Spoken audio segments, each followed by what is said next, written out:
At 04:17 local time, Iranian naval units executed an operation that would send shockwaves through every major economy on the planet. In less than 1 hour, they transformed the world's most critical oil choke point into an impassable minefield. The Strait of Hormuz, through which 21 million barrels of oil pass every single day, was sealed. Not with warships, not with a conventional blockade. With something far more effective and infinitely harder to counter. The operation began in darkness. 12 small vessels, indistinguishable from the hundreds of fishing boats that operate in these waters daily, departed from 3 separate Iranian ports along the coast. No military insignia, no radar signatures large enough to draw attention, just small, fast-moving craft loaded with cargo that wouldn't appear unusual on any standard maritime scan. U.S. Navy destroyers were positioned in the region.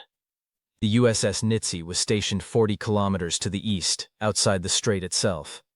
The USS Laboon was farther south, near the Gulf of Oman. Both ships had their Aegis radar systems active, tracking contacts across hundreds of square kilometers. But these small boats blended into the background noise. Fishermen, civilian traffic, nothing that warranted a response. What those radar operators didn't know was that each vessel carried between 18 and 24 naval mines.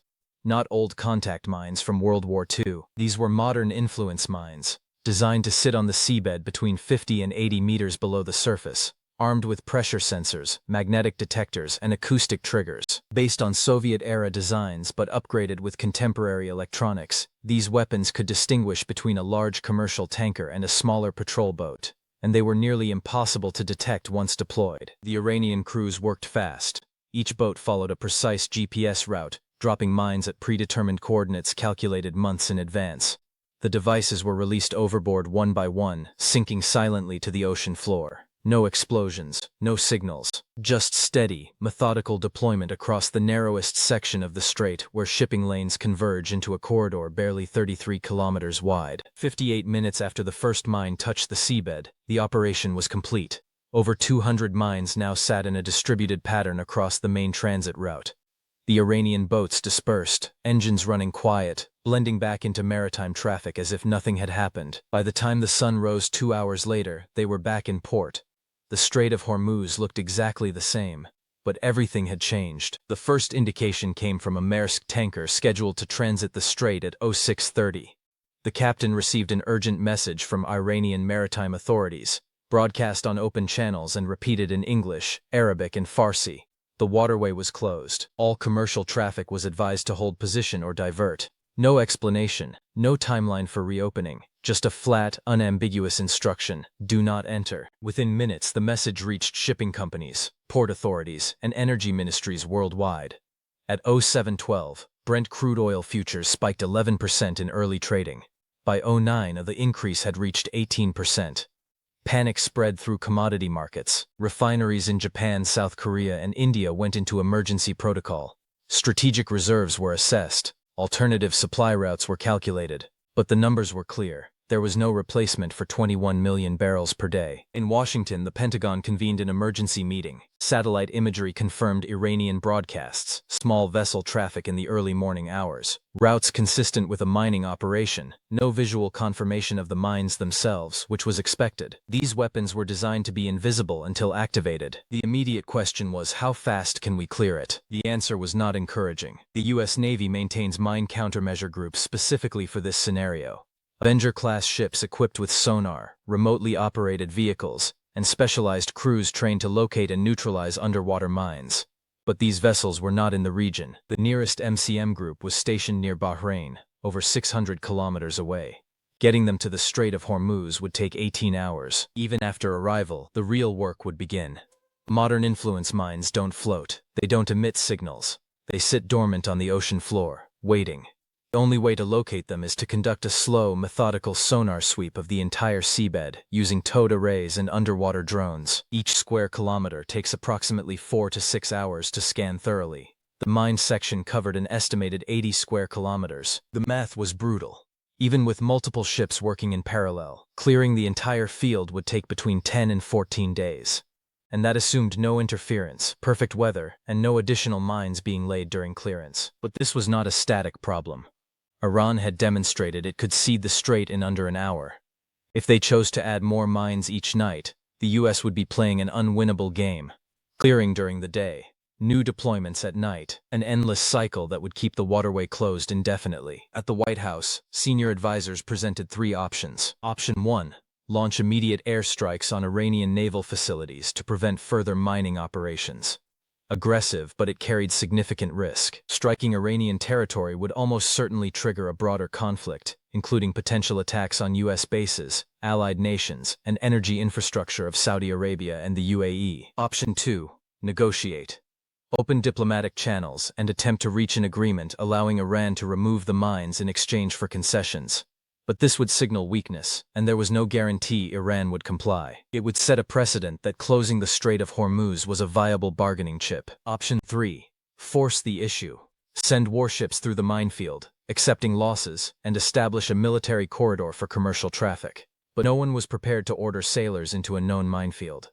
The loss of even a single destroyer would be politically devastating, and if a mine struck a fully loaded oil tanker, the environmental fallout would dwarf the current crisis. While Washington debated, the global economy began to fracture. Crude oil storage tanks in Europe and Asia held an average of 11 days' supply at current consumption rates. That buffer was designed for short-term disruptions, not extended closures. If the strait remained sealed for 2 weeks, rationing would begin. If it lasted a month, multiple economies would face energy shortages severe enough to trigger recessions. Airlines started canceling long-haul routes to conserve fuel. Trucking companies in South Korea requested government subsidies. Manufacturing plants in Japan began reducing shifts. The ripple effects were immediate and compounding. At 14 o'clock on the second day, the first U.S. mine countermeasure ships arrived. Sonar arrays were deployed. Underwater drones were launched. The process of scanning the seabed began.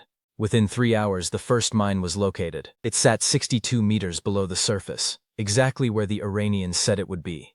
The device was photographed, logged, and marked with a floating buoy for later disposal. By the end of day 2, 19 mines had been found. The clearance teams worked in rotating shifts, scanning, identifying, and marking. But progress was slow. At this rate, the operation would take 12 days, and every night, U.S. patrol aircraft circled overhead, watching for Iranian boats attempting to lay additional mines. On day 3, economic pressure intensified.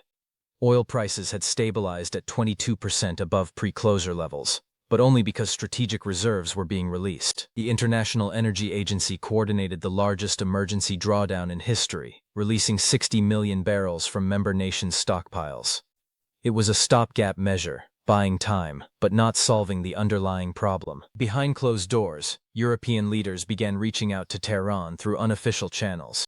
The message was clear: name your terms. But Iran's response was deliberately vague. They expressed willingness to discuss the matter, but only after certain unspecified conditions were met. The ambiguity was intentional. Every day the strait remained closed, Iran's leverage increased. The mine-clearing operation continued. By day 3, 47 mines had been located and marked.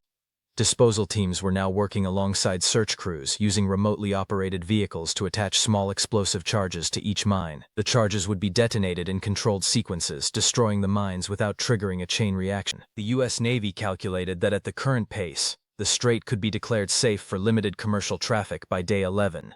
Full clearance would take 14 days. But that assumed no complications, no equipment failures, and no new mines. On the morning of day 4, Iranian state media released a statement. The closure of the Strait of Hormuz was a defensive measure in response to aggressive U.S. military posturing. The mines would be removed once a mutual de-escalation agreement was reached. The wording was carefully constructed to place responsibility on Washington while giving Tehran room to negotiate from strength. By day 5, the clearance operation had located 94 mines. Progress was accelerating as crews became more efficient, but new concerns emerged. Weather forecasts showed a storm system moving into the region within 72 hours. High winds and rough seas would halt all underwater operations for at least 48 hours.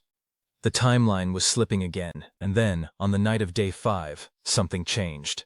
U.S. surveillance aircraft detected small boat activity along the Iranian coast. 12 vessels, matching the profile of the original mining operation, were preparing to depart. The alarm went up immediately. If Iran was about to lay another wave of mines, the entire clearance effort would be reset to zero. Fighter aircraft were scrambled. Destroyers moved closer to the strait. Rules of engagement were updated. Any Iranian vessel approaching the minefield with suspicious cargo could be intercepted and boarded. The Iranian boats departed at 02:30. They followed a similar route to the original operation, moving slowly through the darkness.